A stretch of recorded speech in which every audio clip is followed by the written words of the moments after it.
Good morning. Today's topic is human aspect of resource geography. The role of man was grossly underestimated in earlier times. Only after the resource concept was introduced, role of man in the overall resource creation process was clearly understood.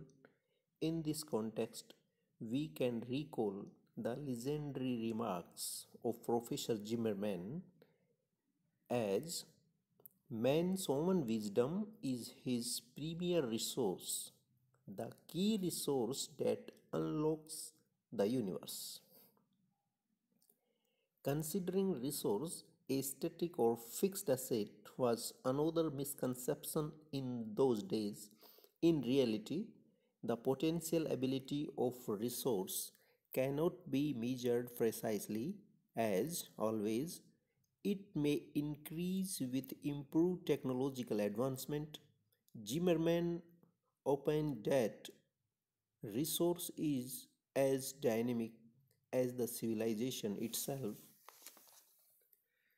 Early geographers were totally ignorant about the property of resistance hidden within things or substances. If resourcefulness is considered as positive aspect of resource, resistance is the opposite to that of resource like assets and liabilities or profit and loss. The human aspect involved in resource geography is not only concerned with individuals as a unit, but it involves human with their cultural traits. The trait which allows the traits which allows humans to convert the stuff around them into resource via the means of technology is in essence a common achievement of the society at large. The involvement of society makes resource subject to its compatibility with the given mode of societal economic production. The rise of state and its machineries have appropriated the resources in a way best fitted to serve the class composition of the state. This has led to widespread dispossession and lack of guardianship in resource management. That technological achievement, having the background of some total of collective human achievement, has become redundant.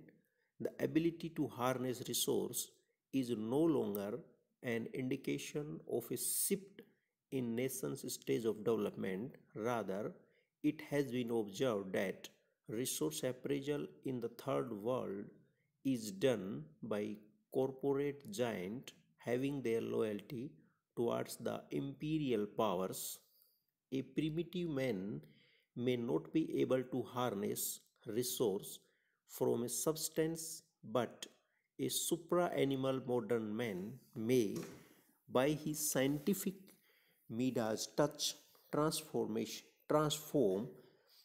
such simple substance into a precious precious resource.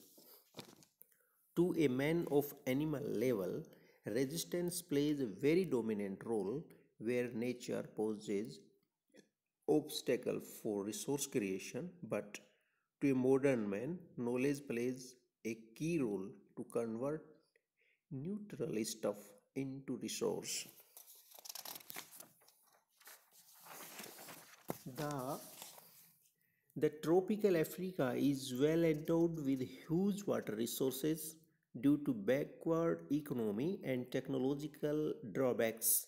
Inhabitants of that region cannot convert it into energy. On the contrary, the Japanese were able to produce huge energy from far less water resources. This is because of scientific knowledge, expertise, and greater economic development. The advancement of civilization is the product of expansion of human information base. Information about minerals, coal, petroleum, iron, ore, copper, etc., about agriculture, high yielding variety seeds, pesticides, insecticides, etc.